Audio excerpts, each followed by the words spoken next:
juices going. It's something like Prima Arts at Uli, where you look and you think, look at all these things that they're doing there. Maybe you have got the urge to get creative, and you found the way to do it is to get away from the news and all the screens, and maybe to buy a second-hand sewing machine. There's been a real boom in those, and I know a lot of charity shops have been selling them willy-nilly, but there's definitely a bit of a creative boom, it seems, going on in the Forest of Dean. Super crafter and sewing teacher Jen Johnson says she's seen a huge increase in the number of people coming to her studio in Clearwell for lessons and workshops, especially young people. Jen specialises in all types of sewing and helps people get creative, from memory cushions to full-size quilts. And she joins me now. Hello, good morning to you. Good morning, Anna. Very nice to talk to you today. Oh, lovely to speak to you. I'm imagining that you, like me and so many other people, were waiting for things like the Great British Sewing Bee to come back on, and it sort of just fires up your creative juices. Do you watch it? Are you keen as well? Absolutely. I've watched it right the way from the beginning, because, it's the sort of programme that, sewing just isn't publicised anywhere else. So to have a bespoke programme like that that's on now every year for people to enjoy, it's just been wonderful, and I can't wait to see the new series start. Yeah, absolutely. Yeah, well, it's fires on all cylinders, and it's really lovely to be able to watch it all unfold. But the thing is that I've just every year I find myself loudly saying to the television, that's not easy. How on earth are they lining up that? I didn't realise that was a thing. Why are they doing that? And I sort of, I can't be the only one who talks along to the television and goes, how on earth are they doing that? They are so talented, these guys. And it's sewing under pressure as well, which isn't really my boat, I have to say. Sewing for me is a very, very creative, but also a very mindful and contemplative kind of craft. Whereas, these poor guys on the sewing bee, they're working at a real fast pace. They're under studio pressures. They haven't necessarily got their own machine with them. They don't really know what they're going to be thrown at next. And it's quite interesting to see how they all cope so brilliantly with it all. Yeah, absolutely. So let's get to the point of what we like then, and what other people I think have turned to in lockdown and in these times, is because it is arguably something that's great for the mental health. Unless your needle breaks or you can't work out how to thread the machine or something, there is something blissful about gently pacing yourself and making something. Doesn't matter what it is, really. It's just the fact of focusing on something that isn't the news and isn't a screen. Yeah, absolutely. And for me, sewing's been a part of my life all the way through. I was very fortunate to grow up at a time where we still taught needlework in schools. My mum was a sewer, my gran was a sewer. So it's been with me all my life. And for other people, it perhaps hasn't, whereas lockdown gave people perhaps the opportunity and a bit more time at home to think, well, I need to do something with my hands. I need to do something creative. And if you can't paint or draw or have another creative outlet, sewing is a great one that's accessible to everybody, really. I think a lot of people started making face masks, and they got the sewing machine out of the cupboard and they were downloading free patterns for that. And then they thought, well, actually, perhaps I could go a little bit further. And people were making bags for the NHS, for the laundry bags. And then they may have progressed on to making the scrubs for the NHS. And, their skills, they realised just how much they can create themselves. And then, maybe take those skills forward now that we're all sort of back to more normal existence. Yeah, and it's interesting that you're getting more younger people coming to the workshops and lessons as well, isn't it? Have you got a theory about what that's about? I'm not sure. I know a lot of people, there's a lot of pressure of people with screens and phones and everything's high tech these days, but there's something very grounding about doing something that's a lot more low tech. And I think a lot of young girls in particular are interested in fashion and wanting to make things that isn't the sort of throwaway fashion industry, wanting to make something more that they can be comfortable in, but proud of wearing as well. So I've certainly had girls coming through with me who want to make their own bespoke clothing, don't want to just pick something up cheap and throw it away in 2 months' time. They're making their own jumpsuits and dungarees and lovely things. Yeah, lovely. And as you say, there's a real a push, I think, for a lot of the teenagers. They are really feeling passionate about not having the fast fashion that is as you say, out there willy-nilly, and also refashioning things. It's great. I saw some lovely stuff online over the weekend where somebody had used an old duvet cover they'd found at a charity shop, and they made Why it not? the funkiest pair of like trousers. They were amazing, and I just thought, how fantastic is that? And it's not an inch was wasted, really. Well, and also, there's often things, you get acres of fabric when you buy a duvet cover or a sheet, and you can tie-dye it. You don't have to stay with the fabric that you pick up. You can do all sorts of creative things with it just very cheaply through the washing machine. And yet you can buy clothes that are in the sale a size too big or 2 sizes too big. And if you can learn how to then alter those, you're getting some really good affordable clothing and good quality fabrics that you can actually alter and tailor make and maybe just personalize a little bit to have a very bespoke wardrobe of your own. Yeah, you're not going to walk into a room and go, oh no, they're wearing the same thing. You've got the no. same as me. Never going to happen. All right, stay there if you will, Jen. We'll come back and we'll talk some more in just a moment.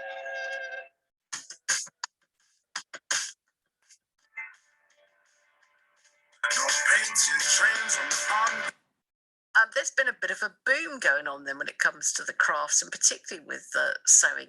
And we're hearing more about it then in the Forest Dean by our sewing teacher, Jen Johnson, who's seen a big increase, she says, in the number of people coming to her studio in Clearwell for lessons and workshops, including lots of teenagers and inspired to start sewing and maybe to making their own clothes or just to get away from the fast fashion. And also for everybody who's tried getting a second-hand sewing machine or dusting off the one that's been sitting in the understairs cupboard for years, you suddenly realise how satisfying it is to do something that's not about the news, not about screens, but instead is focusing on just one thing. And it can be lovely, peaceful, calming effect. That is, unless you can't work out what is going wrong with your machine. Now, let's go back then to Jen, because there is nothing that galls me quicker, I'll be honest, with my sewing machine, is when it starts to do something random, it feels to me. And you think, what is that? Why is that? I've got a lovely seam on the top and I turn it over and it's like, what's going on? They've got loads of gathered up cotton. It's all gone to hell in a handbasket. I'm going to spend the next 10 minutes unpicking it. This is when it all goes wrong. But, the sewing machine presumably has not changed over the years how it works. There's lots of extra things you can do on them now, but the bottom line is there are certain things that are going to go wrong, and then hopefully you can work out what it is that right? Absolutely. I mean, since the first sewing machines, the technology hasn't changed. The needle goes down, it picks up a thread underneath and it matches it with the thread on the top and makes a beautiful stitch. So fundamentally, whether you've got an old Singer sewing machine, the vintage machines that we all cover and that are beautiful machines to look at in their own right, as well as beautiful stitching machines. A basic £50 machine, a second-hand machine that you pick up for £10, right to the top of the range of a computerized machine. Fundamentally, they all do the same thing. They're going to sew you a stitch that's going to hold 2 pieces of fabric together. So you don't need a fancy machine. Obviously, you can get them, and if budget's unlimited, great. There's some fabulous shops out there that can help you spend your money, but you really don't need it. What I love about sewing is it is very accessible, with just, as you said before, Anna, a duvet cover from a charity shop and a £10 machine, you can create and you can get started, you can learn, you can try your hand at things, and you can make beautiful things and get pleasure in those things and develop your skills as you go. There are reasons, obviously. Sorry, Anna. Obviously, reasons why things go wrong, and tension on a machine is one of those things. Yes, as you say, it sews lovely on the top, look underneath, and there's a problem with the bobbin threads. Never mind the tension of the machine. There's tension on the sewer at that point. I'll tell you. Absolutely. Absolutely. Well, when I first set up the business, I kind of spoke to people and everybody was a similar thing. Well, my sewing machine hates me. It eats my fabric. It eats my thread. I don't know what's wrong. And all I would say is a general understanding of the machine is all you need. And I think the top and the bottom threads, it's a bit like tug of war. You've got a man on the top pulling on your threads and you've got a man on the bottom, and as long as they're pulling equally and in good measure, everything will sew beautifully. It's when power is given to one of those chaps that we have a little bit of a problem and a bit of an argy-bargy on the machine. So on my workshops, I obviously cover off all those things and look at mainly problem solving. Because then once you understand your machine and how it works, it's great, and you can then just go and enjoy. And once you know how to solve those problems and the do's and don'ts of solving a problem, then it makes the creative process a lot more enjoyable. I love that. That's the first time I've ever heard that explained in a way that I can understand. That makes perfect sense. But you do got a class specifically for people who've got like the old sewing machine gathering dust under the stairs, don't you? Don't know what to do with it. That's where it all started for me. I heard of all these machines, nearly every household, because it is now financially accessible for people. That we've seen some of the large, cheaper end supermarkets selling sewing machines. They're very accessible to people, and every household's kind of got one, but it sits in the cupboard unloved. So I started a workshop called Learn to Love Your Sewing Machine, which was, instead of getting it out once every 6 months, swearing at it, getting frustrated with it, and then putting it away again. Come and learn how to use it, and then when you get it out, you might find you get it out more regularly. You might find that machine stays out on a table, and before you know it, you've taken over the spare bedroom, and the lounge is now being completely repurposed as a sewing room. And it's been great. So we look at all the stitches that your machine can and can't do, what all the settings on the machine are for, how you change them and why you would change them, how to change your needle, how to regularly clean out your machine and keep it in good condition, and that whole thing about the tug of war, the top thread and the bottom thread, how you can achieve the perfect tension each time so that when you do stitch, it stitches beautifully without any problems. Different feet. Sometimes you can find that either comes with your machine. Well, often even if you buy a second-hand one, it'll sometimes have a little sort of pocket underneath there that opens, and you think, well, look at what's all that, or something comes in a bag attached to it, and you think, I've got a different foot here, but I've no idea what that's for. When would I ever use this, for example? That's a conversation that has in many a room, I'm sure. Same workshop, exactly that. I go through all the presser feet that people come with. If you think of presser feet, they're like shoes. As humans, we only have one pair of we only have one pair of feet, so we only need one pair of shoes. But you probably wouldn't go jogging in stilettos or dig the garden in your flip flops, because the right shoe for the right job is really important. And I think it's exactly the same for the sewing machine. If you use the right presser foot for the purpose that you're trying to stitch, you will get beautiful results. So yes, you can do everything with the little presser foot that's supplied with the machine. But if you've got a selection there that were also supplied, or you can buy extra feet for your machine, you'll find you get a lot more professional results straight away, because the presser foot is designed to do a certain job. The same with us with our shoes. I think I've often been trying to, climb a mountain in my stilettos, and I've got to work through that. Your youngest person who comes on your courses is 11, is that right?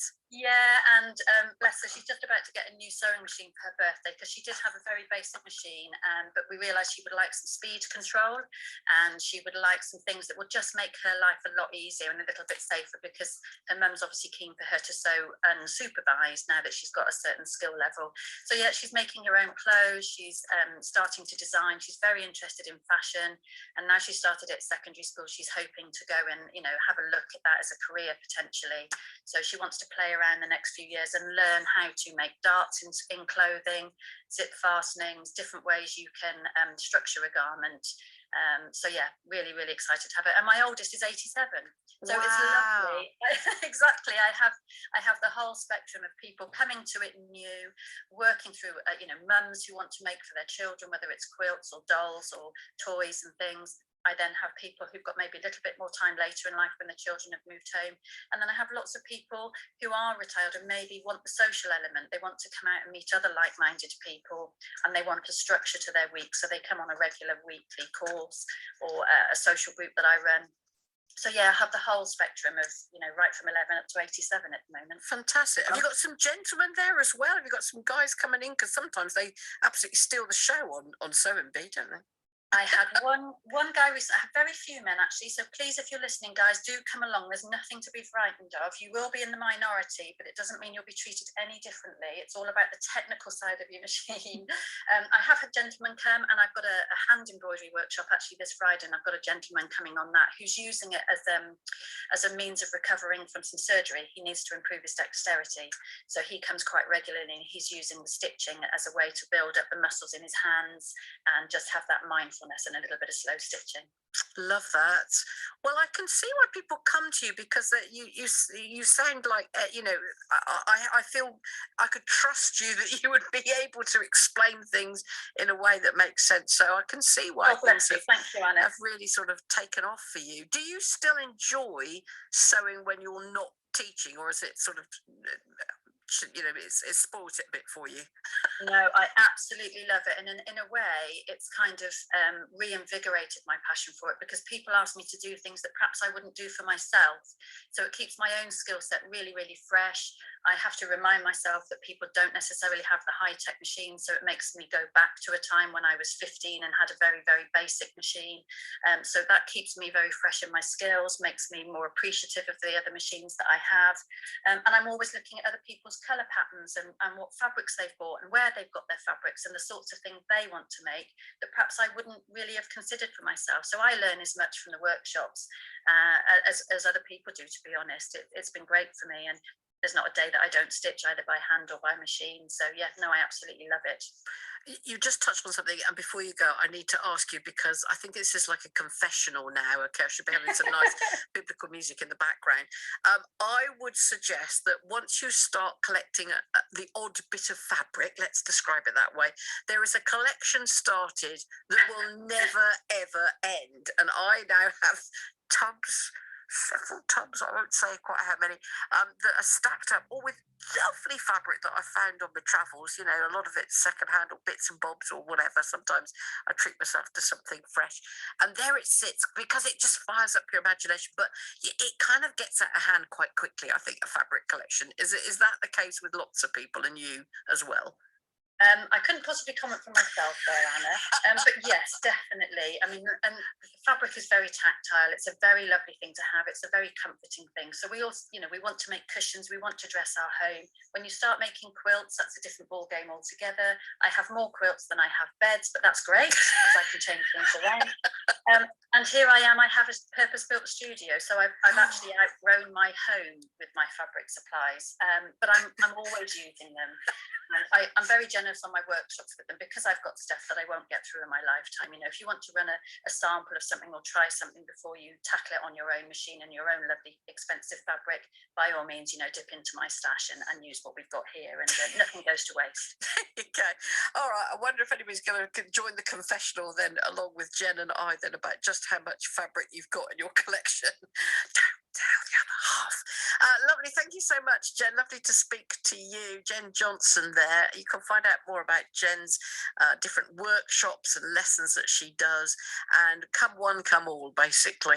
It's soforestofdean.co.uk. So as in SEW, soforestofdean.co.uk. And come on, anybody else, then join in the confessional that is us today. Just how much fabric have you got kicking around your house, possibly beyond your house, in a shed or a workshop or in a tub somewhere under the stairs or in the attic? Just how much fabric have you got then? Come on. Box at your evening with BBC iPlayer. Are you anti-fascist or are you not? And